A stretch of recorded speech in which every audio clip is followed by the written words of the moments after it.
Positive attitude यानी सकारात्मक रवैये के बिना जिंदगी अधूरी है। सकारात्मक रवैये की शक्ति से घोर अंधकार को भी आशा की किरणों की रोशनी में बदला जा सकता है।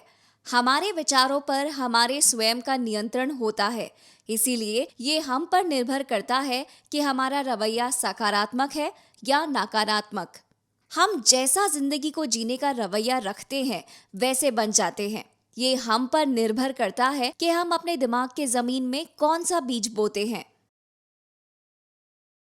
सर एपीजे अब्दुल कलाम को किसी इंट्रोडक्शन की जरूरत नहीं है।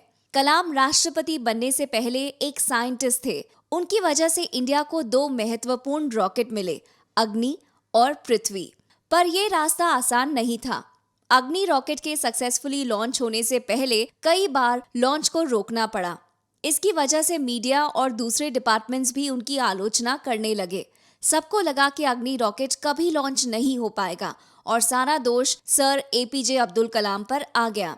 इस फेलियर के साथ साथ सर एपीजे अब्दुल कलाम को पद से डिमोट करने की भी बात चली, पर सर एपीजे अब्दुल कलाम ने पॉजिटिव एटीट्यूड रखा और अपना काम करते रहे। उनका कहना था, हमें हार नहीं माननी चाहिए और हर समस्या को हमें हराने की अनुमति नहीं देनी चाहिए। अग्नि और पृथ्वी दोनों सक्सेसफुली लॉन्च हुए और भारत का गौरव बने। यही रवैये ने उनको इतना सक्सेसफुल बनाया कि आज हम उन्हें भारत के रॉकेट मैन के नाम से जानते हैं। पॉजिटिव एटीट्यूड इंसान को सक्सेसफुल जरूर बनाता है। आइए देखते हैं कैसे पॉजिटिव एटीट्यूड के साथ कोई जीवन में आगे बढ़ा। बिजनेस में उतार चढ़ाव तो लगे ही रहते हैं, पर वो इंसान ही सक्सेसफुल होता है जो पॉजिटिव एटीट्यूड के साथ अपने काम में लगा रहता है। ऐसे ही एक इंसान का नाम है धीरूभाई अंबानी जी। हाई स्कूल की पढ़ाई छोड़कर अंबानी जी पकौड़े बेचने में लग गए। बाद में अपने भाई की सहायता से वो पोर्ट ऑफ एडन में नौकरी करने चले गए। एडन में वो पहले एक पेट्रोल पंप पर काम किया करते थे, फिर उसी कंपनी में क्लर्क बन गए। वो अपना पॉजिटिव एटीट्यूड रखते हुए लगन से काम करते रहे और देखते ही देखते वो वहां के मैनेजर भी बन गए। कुछ समय वो काम करके नौकरी छोड़कर इंडिया वापस आ गए अपना बिजनेस सेटअप करने के लिए। उनके पास कुछ बचे हुए पैसे थे और था ढेर सारा पॉजिटिव एटीट्यूड। उन्होंने मुंबई में मसालों का एक्सपोर्ट और पॉलिस्टर धागे का इंपोर्ट बिजनेस शुरू किया। उनका पॉजिटिव एटीट्यूड और मेहनत रंग लाई और कंपनी धीरे धीरे आगे बढ़ने लगी। वो अपने सपनों को साकार करने लगे और आज हम सब जानते हैं कि इंडिया की सबसे बड़ी कंपनी धीरूभाई अंबानी जी की देन है। तो इन कहानियों से हमें क्या शिक्षा मिलती है? इन दोनों कहानियों से हमें ये सीख मिलती है कि पॉजिटिव रवैये के बिना ना सर एपीजे अब्दुल कलाम और ना ही धीरूभाई अंबानी जी इतने सक्सेसफुल हो पाते। इसीलिए मेहनत के साथ साथ अपना पॉजिटिव रवैया रखते हुए नए रास्ते ढूंढ निकालने चाहिए जिस पर हम आगे बढ़ सके। आत्मविश्वास का मतलब है अपने अस्तित्व, अपने अंतर मन पर अटूट विश्वास होना और उस विश्वास में खुश रहना। इस बात से कोई इनकार नहीं कर सकता कि जीवन में सफलता पाने के लिए सेल्फ कॉन्फिडेंस एक बेहद इंपॉर्टेंट क्वालिटी है। जीवन में किसी मुकाम पर पहुंच चुके हर एक व्यक्ति में आपको एक क्वालिटी दिख जाएगी, फिर चाहे वो कोई फिल्म स्टार हो, कोई क्रिकेटर या आपके पड़ोस में रहने वाला व्यक्ति। जरूरत इस बात की है कि अपने आत्मविश्वास को और बेहतर बनाया जाए। आइए देखते हैं कैसे। महेंद्र सिंह धोनी को कौन नहीं जानता। उन्हें अंतर्राष्ट्रीय क्रिकेट में सबसे अच्छे विकेट कीपर और कैप्टन में से एक माना जाता है। उनके पिता पान सिंह रांची जैसे छोटे शहर के मेकॉन में जूनियर मैनेजमेंट के पद पर काम करते थे। धोनी अपनी स्कूल की फुटबॉल टीम के लिए गोलकीपर थे और उन्हें अपने फुटबॉल कोच द्वारा एक लोकल क्रिकेट क्लब के लिए क्रिकेट खेलने के लिए भेजा गया था। हालांकि उन्होंने क्रिकेट नहीं खेला था, लेकिन धोनी से उनके विकेट कीपिंग के कौशल से प्रभावित होकर उनके कोच ने उन्हें क्लब का नियमित विकेट कीपर बना दिया। वहां से शुरुआत करके धोनी ने 2011 में इंडिया को वर्ल्ड कप जिताया। पर धोनी का रास्ता हमेशा आसान नहीं था। उन्होंने कदम कदम पर अपने हौसले को बुलंद रखा और नई ऊंचाइयों को छुआ। अपने दिल की बात सुनिए, आपके मन के अंदर की वो छोटी आवाज जो आपको बताती है कि आप अपने काम को पूरी ईमानदारी से कर रहे हैं, आपके विचारों से ज्यादा शक्तिशाली है। धोनी खड़गपुर रेलवे स्टेशन पर एक टीटी थे, पर उनके दिल में हमेशा क्रिकेट ही था। कुछ समय बाद धोनी अपनी नौकरी से उदास हो जाते हैं। धोनी ने अपनी नौकरी छोड़ दी और अपने दिल की बात सुन के एक पेशेवर क्रिकेटर बनने में जुट गए। आपका कंपटीशन अपने आप से है। अपने आप की हर काम में दूसरे लोगों से तुलना करने से इंसान का मनोबल टूट सकता है।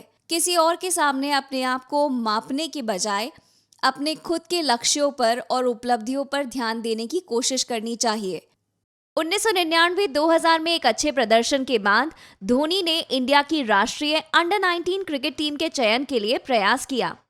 बिहार पंजाब से हार जाता है, जहां युवराज सिंह 358 स्कोर करते हैं और धोनी सफल नहीं हो पाते हैं।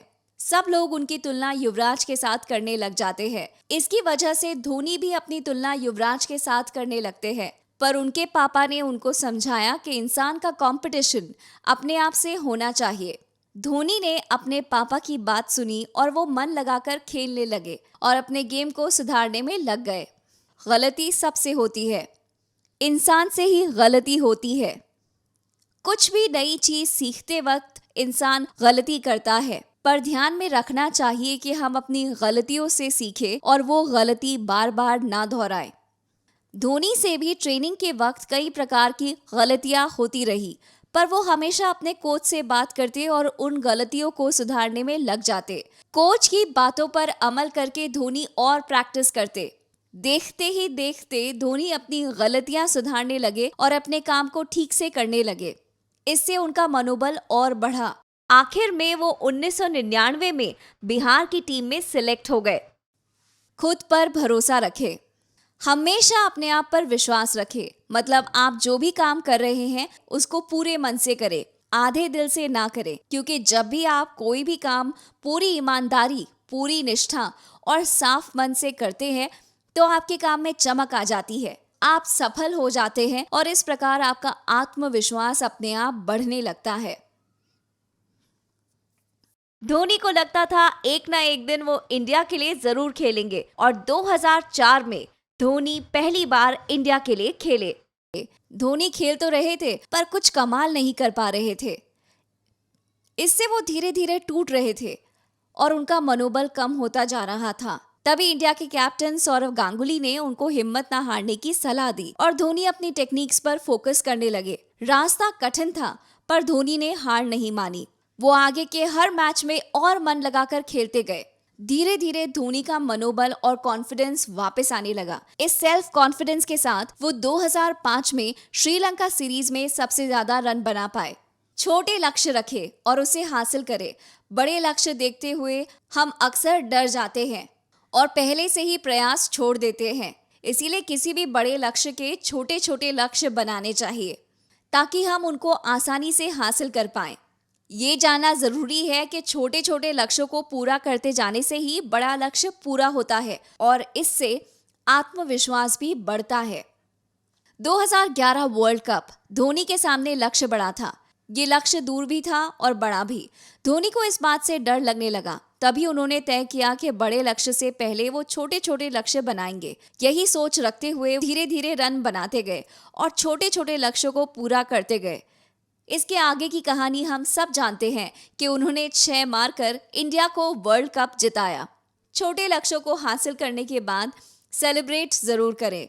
छोटी जीत का जश्न मनाने से आत्मविश्वास बढ़ता है और ये खुद के बारे में बेहतर महसूस करने का एक शानदार तरीका है।